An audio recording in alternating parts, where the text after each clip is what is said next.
jeune homme qui redonne vie à des bateaux, notamment la vieille vedette de son île, la Paimpolaise sur l'île de Bréhat et à Paimpol dans les Côtes d'Armor. Catherine Combe avec Cédric Even. Voici la Paimpolaise. Cette vedette faisait autrefois les traversées entre l'île de Bréhat et Paimpol. Goulven a décidé de la sauver de l'oubli. Une passion qui a germé dans la tête de ce jeune breton voilà plus de 6 ans. Il vit sur l'île avec ses parents. Ces derniers l'ont soutenu dans son projet. Un jour, on s'inquiétait de ce qu'il pouvait faire dans sa chambre et quand on est parti voir, on s'est aperçu qu'il était en train de pianoter sur son ordinateur pour retrouver les anciennes vedettes de Bréhat. Depuis tout petit, je baigne dans le monde maritime. J'habite sur une île. C'est mon premier bateau. J'allais en mer tout seul. À quel âge ? 14 ans.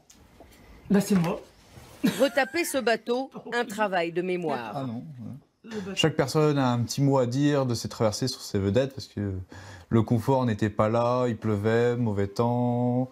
Sur la Paimpolaise, il y a même un enfant qui est né. Donc, Pour acheter la Paimpolaise, Goulven et ses parents montent une association. Chaque jour, le jeune homme quitte son île pour rejoindre le chantier naval avec un regard au passage sur les vieux bateaux échoués. Pour sauver la Paimpolaise, cela coûte 200 000 €. Goulven le sait bien. Quand on se lance dans la rénovation, les frais s'accumulent. Il faut payer le bois, le matériel et l'expérience des charpentiers de marine. Il y a beaucoup à faire.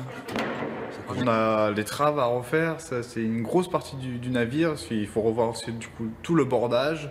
On a les jambettes sur le navire à refaire, et puis la cale moteur.